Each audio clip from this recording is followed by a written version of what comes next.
दर्शकों, हाजिर हूं मैं पंडित ब्रजेश वशिष्ठ एक बार पुनः आपके राशिफल के कार्यक्रम को लेके। आज हम बात करेंगे शनि के गोचर की।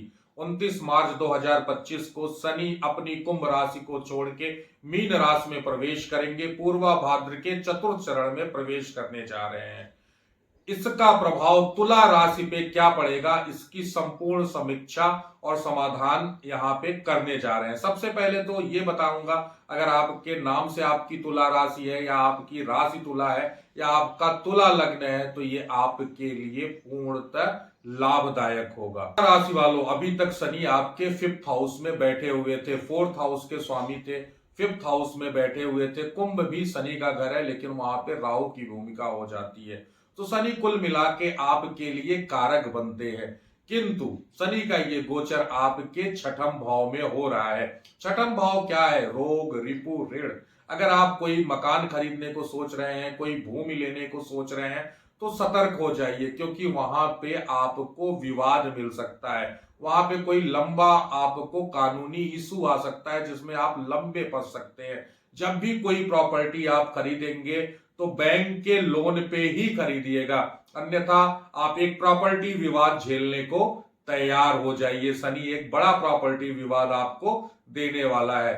उसी के साथ साथ तुला राशि के अगर आप हैं, तो आप अपने बच्चों की पढ़ाई हो, चाहे उनके शिक्षा से जुड़ा हुआ कोई अवसर हो, चाहे उनका स्वास्थ्य हो, कुछ न कुछ चिंताएं जो बच्चों को लेके आपको परेशान करती रहेगी। एक चीज और तुला राशि वालों आपको ध्यान देने की जरूरत है भैया, स्वीकारिता की भावना आपको आपके अंदर आनी चाहिए। आप किसी चीज को ना स्वीकार कर लो। अगर आप हार जाते हो कहीं या कहीं गलत हो, किसी के सामने आप वाकपटुता कर रहे हो और वहां पे वो आपको तर्क में आपसे विजयी हो रहा है, तो उसे स्वीकार करना सीखो। यही स्वीकारिता ही आपको शनि के इस दंडनात्मक गोचर से बचा सकती है। शनि छठम भाव में बैठे हैं, निश्चित तौर पे आपके शत्रु को नष्ट करेंगे, निश्चित तौर पे वो आपके रोग को नष्ट करेंगे, निश्चित तौर पे वो आपके कर्ज को नष्ट करेंगे। लेकिन कैसे करेंगे, इसके पीछे के लॉजिक को समझिएगा। शनि न्यायाधीश है और वो आपसे क्या कहता है? रूटीन फॉलो करने को। अगर आप नित्य योग करेंगे, नित्य व्यायाम करेंगे, एक टाइम पे व्यायाम करेंगे और अपने काम को रूटीन वाइज कर देंगे, तो ये शनि आपके लिए उतना बुरा नहीं होगा जितना बुरा तुला के लिए बताया जा रहा है। ये गोचर तुला के लिए जितना खराब बताया जा रहा है। यहां बैठ के शनि अपनी तीसरी दृष्टि आपके 8वें घर पे डाल रहा है। आपका 8वां घर क्या है? दुख, दर्द और पीड़ा है। आपका आयु भी है।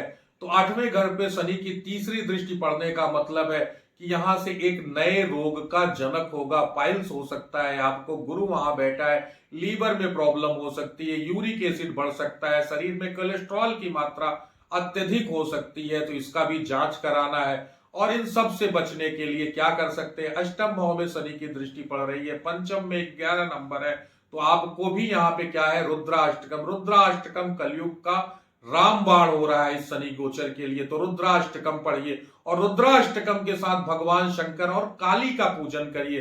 साथ में आपको क्या बोलना है? ओम क्लीम कृष्णाय नमः, इस मंत्र का भी जप करना है। तुला राशि वालों, अगर आपकी कुंडली में शनि की महादशा चल रही है या शनि की अंतरदशा चल रही है, या जब आप पैदा हुए तो शनि पीड़ित थे, तो ये थोड़ा सा शनि का गोचर आपके लिए कष्टकारी बन सकता है। इसी के साथ शनि की जो 7वीं दृष्टि है वो आपके मोक्ष भाव पे पड़ रही है, यानी 12वें नंबर पे पड़ रही है, तो व्ययकारी बनेगा। आमदनी कम, व्यय ज्यादा होगा। साथ ही साथ ये आपके ऊपर एलिगेशन भी लगेगा, किसी चीज को लेके आपके ऊपर एलिगेशन लग सकता है। साथ में 12वें पे पड़ने का मतलब ये है कि आपका मन एकाकी होने लगेगा, एंजाइटी मिलने लगेगी, आप लोगों से कम मिलना पसंद करोगे, आप अकेले रहना पसंद करने लगोगे, आप ध्यान की तरफ जाने लगोगे। आपके पास केतु ना आपको जब एंजाइटी देगा तो आप पूजा पाठ ध्यान की तरफ बढ़ोगे। आपको लगेगा आप ये सही कर रहे हो, लेकिन ये सही नहीं है, ये आपकी एंजाइटी बढ़ने वाली है। परिस्थितियां कैसी भी हो, क्योंकि शनि की 10वीं दृष्टि आपके 3rd हाउस पे पड़ रही है, जो आपका पराक्रम का है, वो निश्चित तौर पे तुम्हें क्या करना चाहता है? देखो तुला राशि वालों, आपके लिए शनि का ये गोचर सोने का पाया लेके आया है। लेकिन सोना कैसे बनता है? जब वो तपता है। तो शनि यहाँ पे तुम्हें तपाने वाला है। 1.5 साल तपा के तुम्हें खरा सोना बनाने वाला है। 1.5 साल के बाद परिस्थितियां बदल जाएंगी, लेकिन ये 1.5 साल शनि तुम्हारे लिए चुनौती लेके आया है। तुम्हें ढेर सारी मेहनत कराने वाला है, तुम्हें रगड़ने वाला है, तुम्हें घिसने वाला है, तुम्हें तरह तरह के अनुभव दिलाने वाला है। तो यहां पे अपने पराक्रम को बढ़ा के रखना है, अपने पराक्रम को गिरने नहीं देना है, अपने मनोबल को गिरने नहीं देना है। ये शनि तब जाके आपके लिए लाभदायक होगा। आपके छठम भाव में हो रहा है, तो छठम भाव क्या है? 4 पैर के जानवर। 4 पैर के जानवर आपका नुकसान कर सकते हैं, जैसे मकड़ी, चूहे, दीमक, गाय, भैंस, बैल, ये सब आपके लिए क्या है? नुकसानदायक है। तो इनसे बचने के लिए क्या करिए? गाय की सेवा करिए। शनिवार शनिवार गाय को हरा चारा, पशु आहार खिलाइए, जिससे भी आपका शनि क्या होगा? लाभ आपको देगा। साथ में छठम भाव, आप मंदिर जाएं, मंदिर जाके मंदिर की सीढ़ियों को साफ करें, मंदिर की सफाई करें।